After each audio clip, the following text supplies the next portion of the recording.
In the ongoing saga of U.S.-China trade relations, Stephen Miran has emerged as a pivotal figure reshaping the conversation around tariffs and trade policies during the Trump administration. A Harvard-trained economist, Miran's transformation from a free market proponent to an influential ideologue advocating for aggressive tariff strategies underscores the complexities of modern economic policy and international trade dynamics. Miran's journey into the realm of trade policy began in 2010 during his tenure at a currency-focused hedge fund. The currency markets are a bit of a wild, wild west, Miran recounted in a recent interview, reflecting on the chaotic nature of his early experiences. It was here that he first observed the intricate ways in which China manipulated its currency to maintain an artificially low renminbi against the dollar. This manipulation, he realized, was not merely a financial anomaly but a deliberate strategy to enhance Chinese exports while undermining American competitiveness. His insights into China's economic practices prompted a critical examination of the broader implications for the U.S. economy.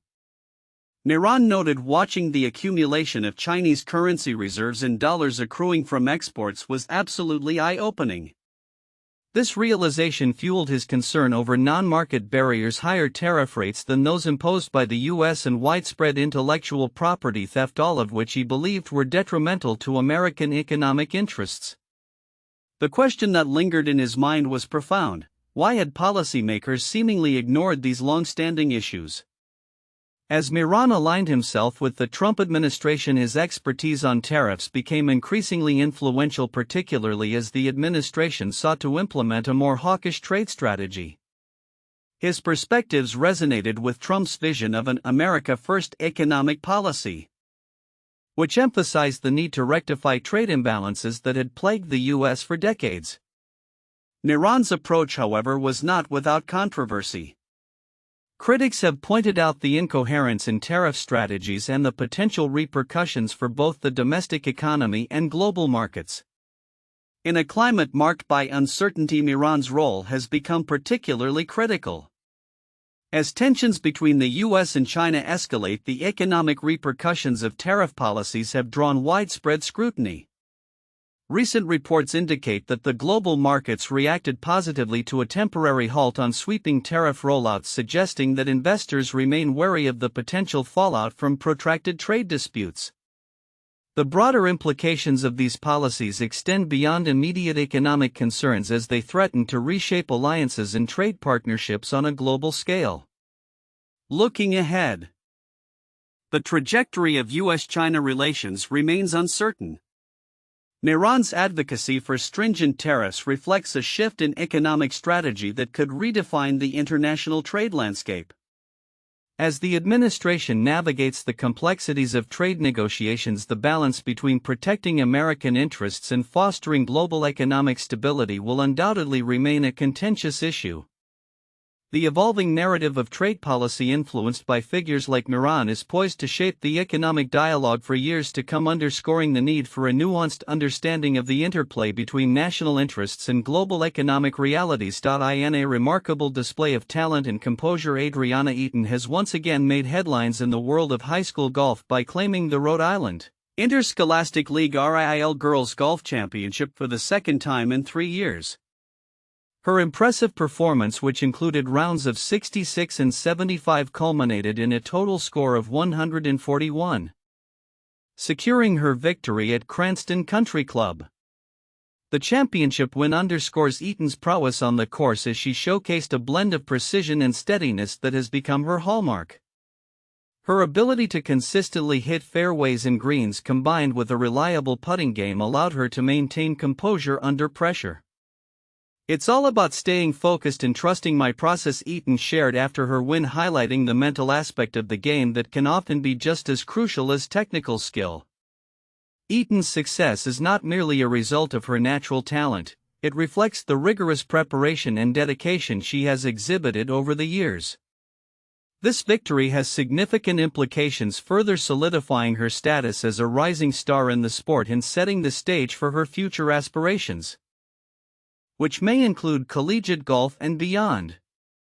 The RIL Girls Golf Championship is known for its competitive field, and Eaton's achievement is a testament to her hard work and resilience. Her performance this year, particularly her ability to bounce back after a challenging second round, illustrates her growth as a player.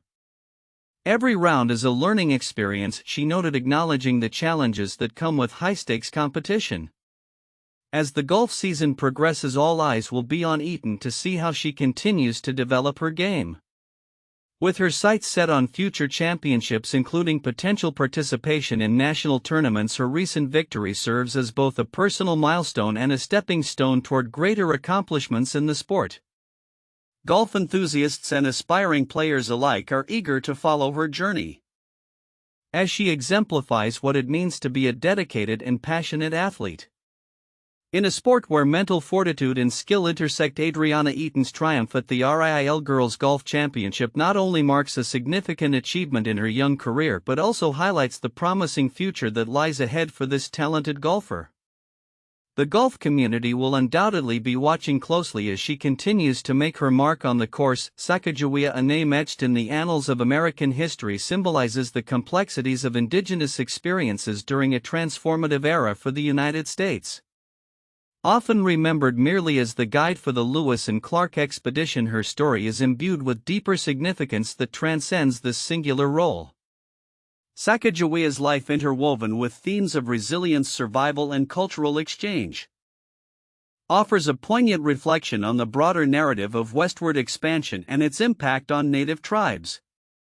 Born in the late 1780s into the Lemhi Shoshone tribe in what is now Idaho, Sacagawea was raised in a society that thrived on the resources of the land. Historian April Summit notes in her biography of Sacagawea that the Lemhi Shoshone relied heavily on the Salmon River for sustenance, engaging in various survival tasks that nurtured her skills from a young age.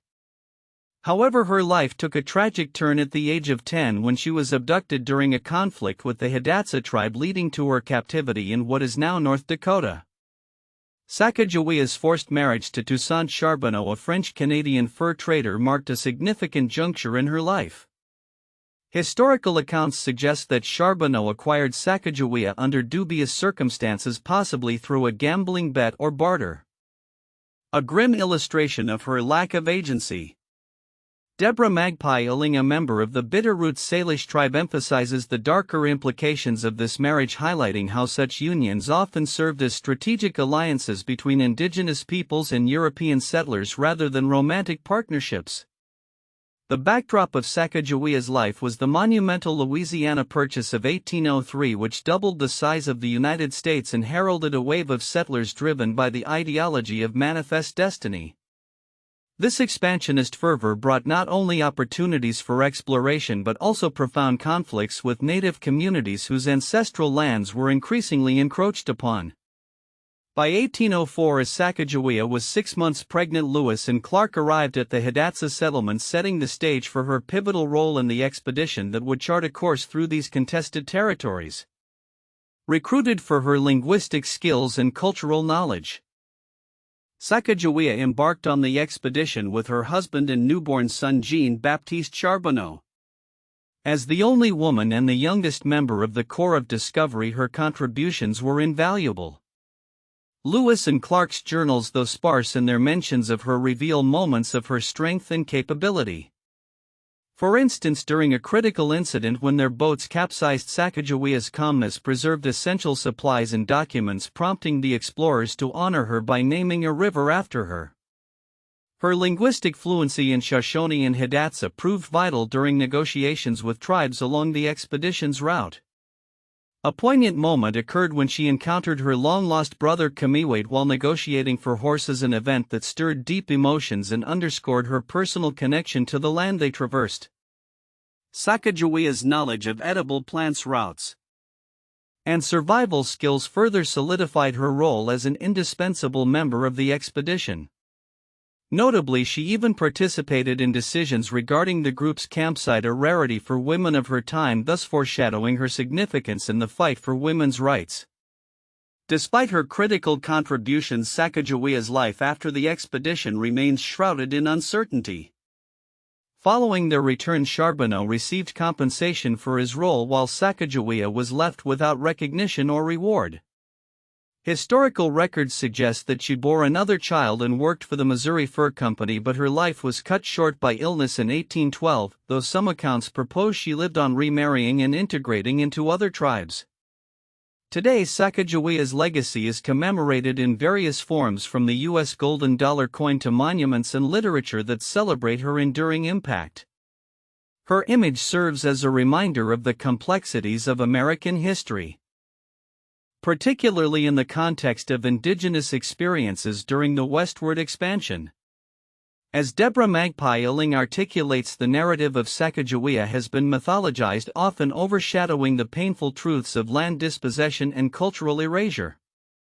Reflecting on her story invites a deeper understanding of the resilience of indigenous peoples and the importance of recognizing their rightful place in the historical narrative. As discussions around indigenous sovereignty and rights continue to evolve, Sacagawea's story remains a poignant symbol of strength, adaptability, and the intricate web of relationships that shaped the early United States. Her life encourages modern audiences to reflect on the implications of historical events and to recognize the enduring legacies of those who navigated the complexities of their time. In a world that is constantly redefining its narratives, Sacagawea stands as a testament to the voices that must not be forgotten. Motorcycle helmet laws have long been a topic of debate, but a recent study has provided compelling evidence that these regulations save lives and significantly reduce injuries among riders. The research published on May 29, 2025 highlights the critical role that helmet usage plays in enhancing safety on the roads, particularly as motorcycle usage continues to rise. According to the study, states with mandatory helmet laws experience a remarkable 30% decrease in motorcycle fatalities compared to those without such regulations. This statistic underscores the importance of legislative measures in protecting riders. Helmet laws are not just a matter of personal choice, they are a matter of public safety, said Dr. Emily Carter, a lead researcher on the study. Our findings show that these laws can drastically reduce the number of lives lost and the severity of injuries sustained in accidents. The data collected for the study spanned over a decade, analyzing motorcycle accident reports from various states. The results revealed that in states with stringent helmet laws, riders were not only less likely to die in accidents but also suffered fewer head injuries. For instance, the incidence of traumatic brain injuries among motorcyclists fell by 40% in jurisdictions that enforced helmet usage. The evidence is clear: helmets are effective in preventing serious injuries, Dr. Carter added. The impact of helmet laws extends beyond individual safety, they also have broader implications for healthcare systems and insurance costs. With fewer severe injuries, hospitals can allocate resources more efficiently, and insurance companies see a decrease in claims related to motorcycle accidents. This reduction in medical costs is a significant advantage for both public health systems and riders themselves. Critics of helmet laws often argue that they infringe on personal freedom and choice. However, the study's findings suggest that the benefits of helmet use far outweigh concerns about individual rights. While personal choice is important, the data shows that mandatory helmet laws save lives, and that should be the primary concern, stated Dr. Carter. As the motorcycle community continues to advocate for the right to ride without helmets in certain states, this study may provide the necessary impetus for legislators to reconsider existing laws. The evidence of safety benefits could lead to more comprehensive helmet regulations across the country, potentially influencing public opinion on the matter. Looking ahead, the ongoing discussions around motorcycle safety are likely to gain momentum as more studies emerge reinforcing the significance of helmet laws. With motorcycle use on the rise, particularly among younger riders, the need for effective safety measures becomes increasingly urgent. As states evaluate their motorcycle safety regulations, the data from this study will undoubtedly play a pivotal role in shaping future policies aimed at reducing fatalities and injuries on the roads. In recent weeks, the landscape of global trade has been rocked by a series of developments that underscore the fragility of international relations and economic strategies. The U.S. Court of International Trade's ruling to block a significant portion of President Trump's tariffs has sent ripples through markets, prompting discussions about the future of trade policy, particularly in relation to key partners like the European Union and China. The court's decision, which deemed many of Trump's tariffs as unlawful, raises critical questions about the administration's approach to trade and its reliance on emergency powers for tariff imposition. According to Goldman Sachs, while the ruling presents a setback for the administration, it may not thwart Trump's overarching tariff agenda. This ruling represents a setback for the administration's tariff plans and increases uncertainty, but might not change the final outcome for most major U.S. trading partners, noted chief U.S. political economist Alec Phillips. The administration is reportedly contemplating an emergency appeal to the Supreme Court, emphasizing the contentious nature of this legal battle. As markets reacted to the news, futures surged, underscoring the volatility that tariffs have introduced into the economic landscape. The impacts of tariffs are being felt across various sectors, with companies like HP and Macy's adjusting their profit forecasts downward due to tariff-related costs. HP, for instance, saw its shares drop by 8% following a profit outlook that cited ongoing tariff pressures. Retailers are now grappling with the dual burden of rising costs and fluctuating consumer sentiment, a situation exacerbated by the uncertainty surrounding U.S. trade policy. The ruling also casts doubt on the future of U.S.-EU trade relations. Following a phone call between Trump and European Commission President Ursula von der Leyen, the implementation of a proposed 50% tariff on EU goods has been postponed until July 9, 2025. This delay is seen as a window for both parties to re-engage in negotiations. Europe is ready to advance talks swiftly and decisively, von der Leyen stated, highlighting the urgency of resolving these trade tensions that could disrupt one of the world's largest trade relationships. Meanwhile, countries like India and Japan are seeking to navigate their own trade dynamics with the U.S. India has proposed significant tariff cuts on various goods, although it aims to maintain high duties on certain agricultural products. Japan is reportedly looking to bolster its purchase of U.S. chip products amid ongoing tariff discussions. These negotiations underscore a broader trend where nations are actively seeking to mitigate the fallout from U.S. trade policy while striving to protect their own economic interests. In the technology sector, companies are feeling the ramifications of tariff uncertainty. NVIDIA's CEO Jensen Huang raised concerns about export controls affecting the shipment of AI chips to China, while Apple faces pressure over its manufacturing strategy. Trump has threatened substantial tariffs on Apple unless it moves iPhone production to the U.S., which raises significant questions about the feasibility of such a shift. Despite Apple's commitment to invest $500 billion in the U.S., the company's stock has experienced significant volatility amid these threats. The ramifications of these tariff policies are not confined to the U.S. alone, they resonate globally, affecting supply chains and consumer prices. AutoZone's management indicated that while the immediate impact of tariffs may not be fully realized yet, they anticipate inflationary pressures to build if substantial tariffs remain in place. The interconnectedness of global trade means that actions taken in one region reverberate across borders, influencing economic conditions worldwide. As the trade landscape continues to evolve, the interplay between government policy, market reactions, and international negotiations will be critical. The upcoming weeks are set to be pivotal as stakeholders navigate this complex environment, with potential shifts in tariffs and trade agreements likely to shape the economic outlook for many countries. Investors and consumers alike will be watching closely, as the consequences of these decisions could lead to lasting changes in global trade practices and economic strategies. In a world increasingly dominated by technology and scientific exploration, two recent news stories illuminate the intersections of human endeavor and the mysteries of the universe. On one end, discussions around health and human performance converge with groundbreaking discoveries in astrophysics revealing how the quest for knowledge continues to push boundaries.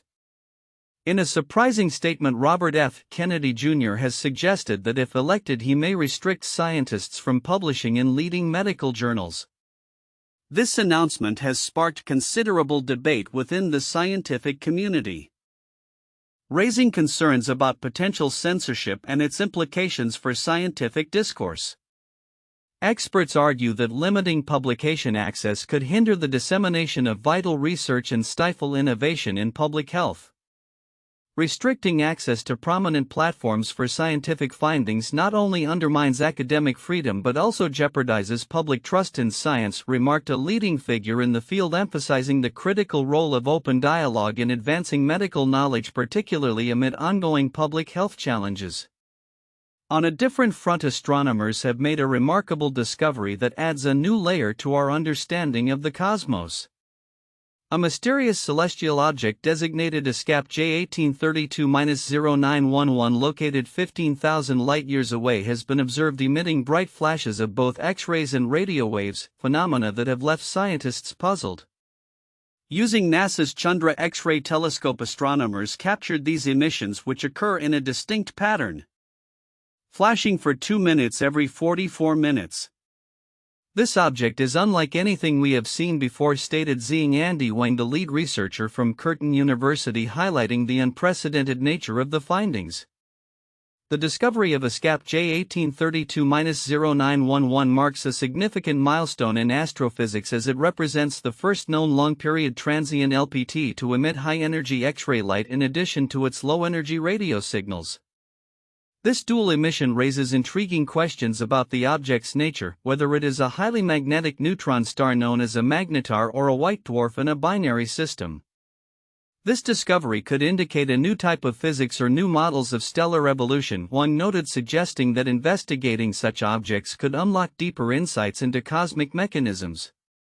As this research unfolds, astronomers are hopeful that the findings will lead to the identification of more objects exhibiting similar behaviors.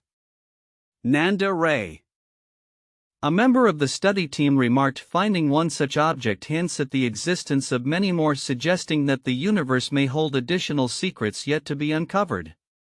Turning back to Earth, the pursuit of human endurance was also spotlighted by a recent achievement by British climbers who reached the summit of Mount Everest in record time. They attributed their success to inhaling xenon gas prior to their expedition, which was believed to facilitate acclimatization to the mountain's low oxygen environment. While experts express skepticism regarding the effectiveness of xenon in enhancing performance, the climbers' method raises questions about the limits of human physiology under extreme conditions. Physiologist Andrew Subhuti pointed out the uncertainty surrounding xenon's impact, stating, "From the scientific evidence, I can't see anything that is definitive or even proof of concept yet." Despite this, the climbers' rapid ascent, made possible through prior acclimatization in hypoxic tents, showcases the lengths to which individuals will go in pursuit of extraordinary feats. These stories, intertwined through the themes of inquiry and discovery, highlight the ongoing struggles and triumphs of human exploration, both in the vastness of space and the formidable heights of our planet.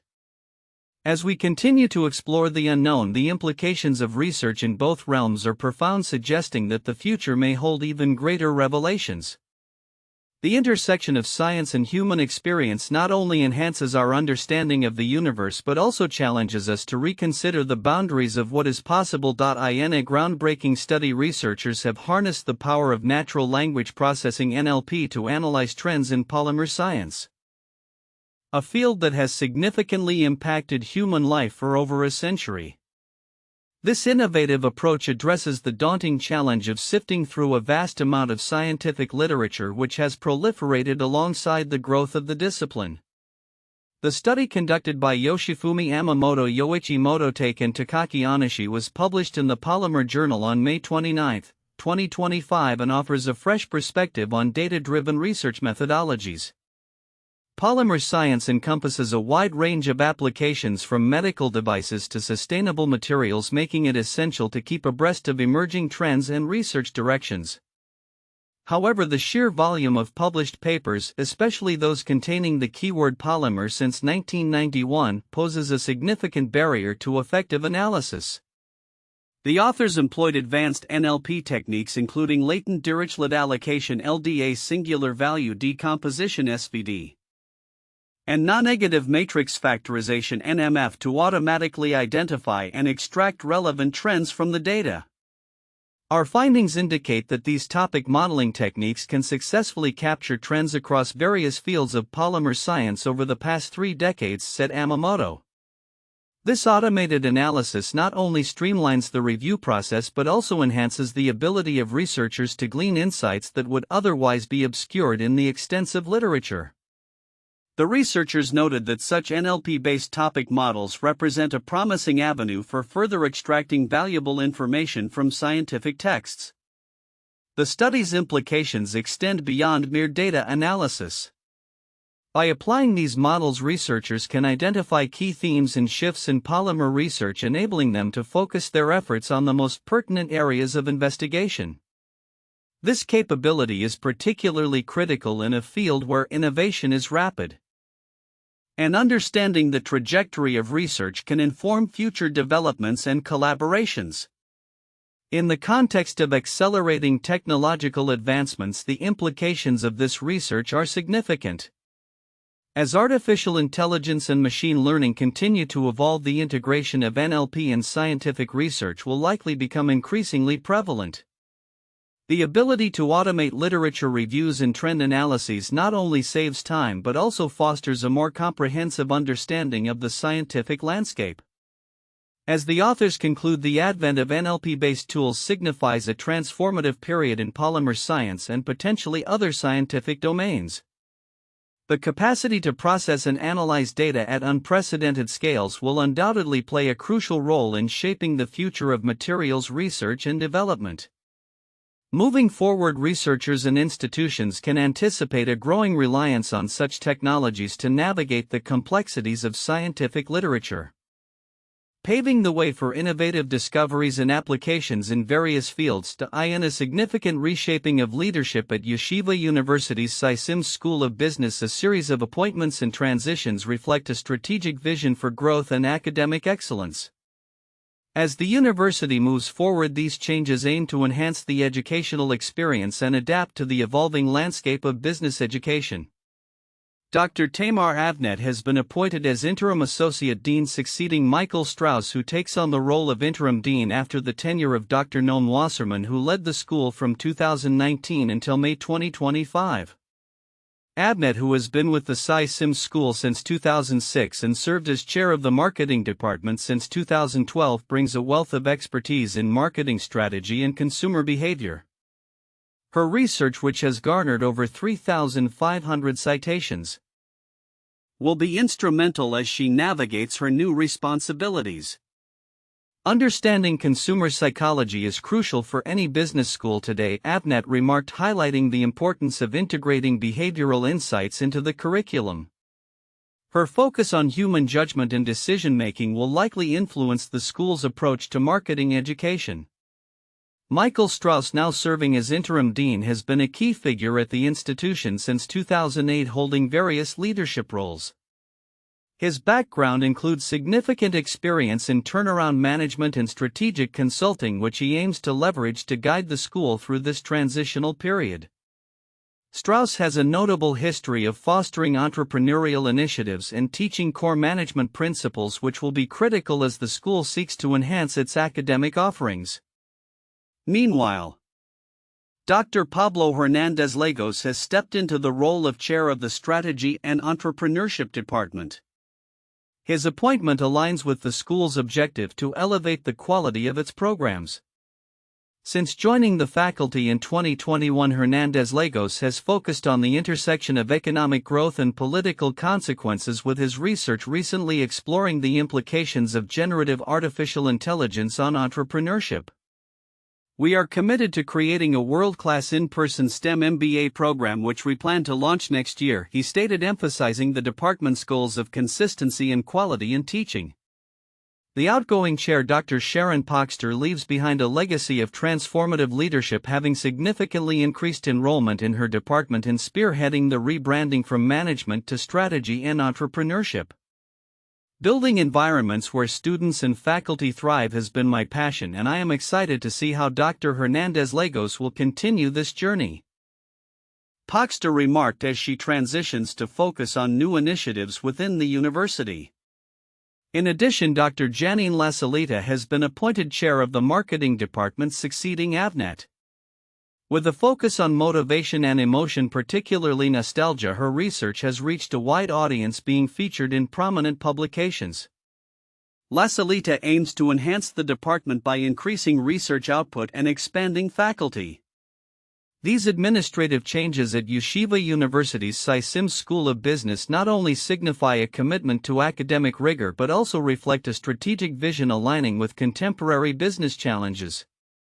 As the new leadership steps into their roles, the school is poised to adapt and grow, ensuring it remains a relevant and influential institution in business education. Looking ahead, the emphasis on integrating innovative teaching methods and interdisciplinary approaches will likely play a crucial role in shaping the future of the school and its students. In an intriguing intersection of nature and urban life, researchers have revealed that Anna's hummingbirds are evolving in response to human-altered environments, particularly in urban settings. This evolutionary shift, driven by the proliferation of artificial feeding sources like backyard nectar stations, suggests that these birds may be on a path to becoming a commensal species, much like the ubiquitous pigeon that thrives alongside humans in cities worldwide. A recent study published in the journal Science highlights how the anatomy of Anna's hummingbirds, Calypti anna, native to North America, has adapted to urban life. Over the last few decades, the beaks of these birds have evolved to become longer and larger, enabling them to access the sugar-laden solutions found in human-installed feeders more effectively than the nectar from traditional flowering plants. This adaptation indicates a shift in their feeding behavior, with many birds now relying on artificial sources for sustenance. The research team analyzed a wealth of data, including sightings from all 58 counties in California between 1938 and 2019, as well as historical museum specimens. Notably, they discovered that the beak size of these hummingbirds has changed significantly from the 1930s to the 1950s, indicating rapid evolutionary changes within just a few generations. Males in particular have developed sharper, more pointed beaks, possibly as a competitive advantage in accessing these new food sources. Nicholas Alexander, a co-author of the study and geneticist at Colossal Biosciences, emphasized the remarkable adaptability of these birds. They seem to be moving where we are going and changing quite rapidly to succeed in their new environments, he stated. Likening Anna's hummingbirds to commensal species that benefit from human presence without causing harm. The data also indicates a northward expansion of Anna's hummingbird populations in California, correlating with urban development and the introduction of eucalyptus trees, both of which provide additional opportunities for feeding.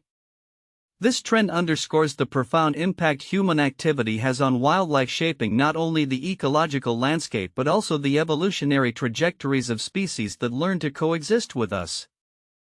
Interestingly, the emergence of artificial feeding stations dates back to at least the late 1920s. While these feeders are generally safe for hummingbirds, regular cleaning is essential to prevent the growth of harmful bacteria and fungi that could threaten their health. The evolutionary changes observed in Anna's hummingbirds are not unique. Other species like the common pigeon Columbolivia have also adapted to urban environments. Capitalizing on the abundant food and nesting opportunities cities provide. Pigeons, originally wild birds inhabiting rocky terrains, have successfully integrated into urban life, demonstrating a classic example of commensalism where one species thrives alongside another without negative repercussions. As urbanization continues to reshape ecosystems, the evolution of species like Anna's hummingbird serves as a powerful reminder of the intricate and often reciprocal relationships between humans and wildlife. Future studies may further illuminate how other species adapt to urban pressures, shedding light on the broader implications of our changing environment on biodiversity and ecological health. The ongoing evolution of these hummingbirds not only highlights the resilience of wildlife but also challenges us to consider our role in fostering a harmonious coexistence with nature as we build our cities. In a rapidly evolving geopolitical landscape, the United States faces a critical juncture in its foreign aid strategy, particularly as the Trump administration proposes a radical reorganization of its foreign assistance framework. An urgent call for the reinvention of development diplomacy emerges from these developments, emphasizing the need for a new generation of diplomats equipped to intertwine foreign policy with international development objectives. On his first day in office, President Trump issued an executive order freezing foreign assistance funds and initiated plans to dissolve the U.S. Agency for International Development (USAID), the nation's largest aid donor. This precipitated a staggering $54 billion reduction in foreign aid contracts, resulting in the loss of over 177,000 jobs linked to USAID and its partners. Adding to this tumult, the newly formed Department of Government Efficiency (DOGE) indicated intentions to shut down the Millennium Challenge Corporation (MCC), which focuses on poverty reduction through economic growth in developing nations. These drastic measures have not only curtailed critical aid but threatened to dismantle the trust built over decades between the U.S. and communities in over 100 countries. As the U.S. retreats from its post-World War II role as a global aid leader, the consequences of these cuts are becoming starkly apparent. The loss of institutional memory and expertise within USAID and the MCC creates a vacuum that will be challenging to fill. The need for a paradigm shift in how the U.S. approaches foreign assistance is becoming increasingly clear, with calls for a reimagined workforce that includes development diplomats, professionals capable of melding diplomatic efforts with development goals. In March 2025, Trump's aides circulated a memo outlining a new foreign assistance architecture, characterizing aid as a tool for advancing U.S. foreign policy interests. This proposal aims to streamline assistance by consolidating programs within the State Department and enhancing the role of the U.S. Development Finance Corporation (DFC). Secretary of State Marco Rubio confirmed these plans, which are likely to face significant legislative hurdles. However, they reflect a broader trend of aligning foreign aid with national interests, raising questions about the implications for long-term development outcomes. Historically, U.S. development officials have operated with a degree of autonomy, focusing on creating evidence-based programs to elevate communities out of poverty. In contrast, diplomats typically prioritize national security and political objectives. This tension between development and diplomatic functions has often led to a disconnect that hampers effective foreign aid implementation. The Trump administration's consolidation of foreign aid under its foreign policy umbrella mirrors actions taken by several other nations, which have similarly sought to integrate development and diplomatic efforts. This evolving landscape necessitates a rethinking of how development goals can coexist with foreign policy priorities.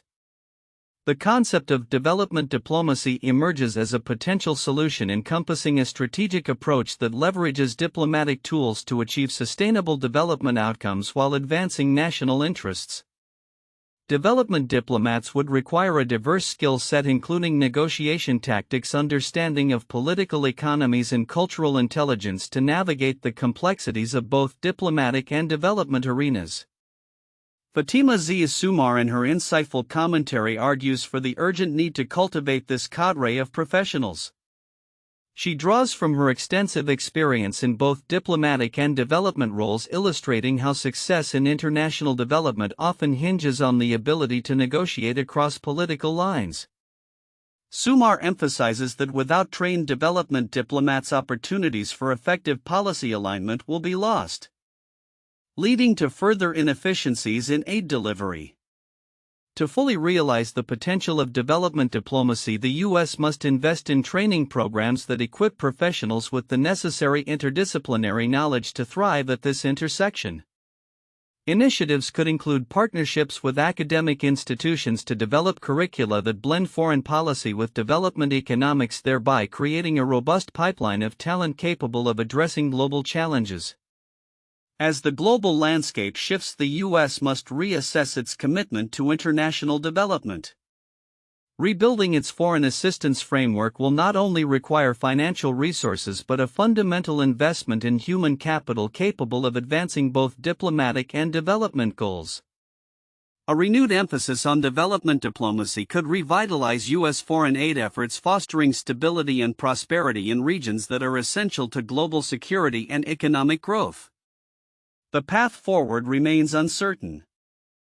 But embracing this new approach could restore America's standing as a leader in global development and diplomacy. In a bold and controversial move, U.S. Health and Human Services Secretary Robert F. Kennedy Jr. has suggested that scientists funded by the government may soon be barred from publishing their research in leading medical journals. This announcement, made during a podcast appearance, has ignited a heated debate about the integrity of scientific research and the potential ramifications for public health. Kennedy's remarks came as part of a broader critique of what he described as the corruption of major medical journals, which he claims are heavily influenced by pharmaceutical companies. He stated, "We're probably going to stop publishing in the Lancet, New England Journal of Medicine, JAMA, and those other journals," suggesting that the U.S. Department of Health and Human Services (HHS) should establish its own publications. He argued that these new journals would become the preeminent journals for disseminating legitimate scientific research, implying that government endorsement would serve as a mark of quality.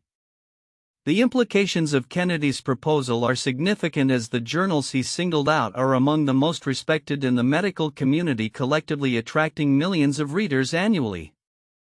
For instance, JAMA and The Lancet each receive over 30 million visits to their websites each year, while the New England Journal of Medicine reaches more than 1 million readers weekly. The potential exclusion of NIH-funded research from these platforms raises concerns about the accessibility of credible scientific information to the public. Critics of Kennedy's plan have expressed alarm over the potential consequences for public trust in science. Dr. Adam Gaffney, an assistant professor at Harvard Medical School, warned that such a policy could undermine taxpayer-funded research. He emphasized the importance of maintaining avenues for drug approvals and public health recommendations based on sound scientific evidence. Banning NIH-funded researchers from publishing in leading medical journals would delegitimize taxpayer-funded research, he stated, underscoring the risks involved in allowing political ideologies to dictate scientific discourse. Kennedy's comments come on the heels of several contentious decisions made by his administration, including the cessation of recommendations for the COVID-19 vaccine for healthy children and pregnant women, a move that bypassed established CDC guidelines. Moreover, the HHS recently released a report titled "Make America Health Again," which has been criticized for promoting misleading information about vaccines and other health issues. The backdrop of these developments is a significant decrease in NIH funding, which has reportedly dropped by more than $3 billion since January. This reduction has led to concerns about the viability of research at many top universities, with some scientists contemplating relocating abroad in search of more stable opportunities. Countries such as France, Germany, and China have begun actively recruiting American researchers, raising alarms about a potential brain drain from the U.S. scientific community. Kennedy's administration has also seen substantial staff reductions, with approximately 20,000 federal workers cut from HHS, affecting nearly every division. This drastic downsizing could further stifle research initiatives and compromise the integrity of public health policy. As the fallout from these developments unfolds, the future of public health research and its dissemination remains uncertain. The scientific community is left grappling with the implications of Kennedy's proposed restrictions, which could reshape how research is conducted and shared in the United States. With trust in public health institutions at stake, the coming months will be crucial in determining how these policies evolve and what impacts they will have on both scientific research and public health outcomes.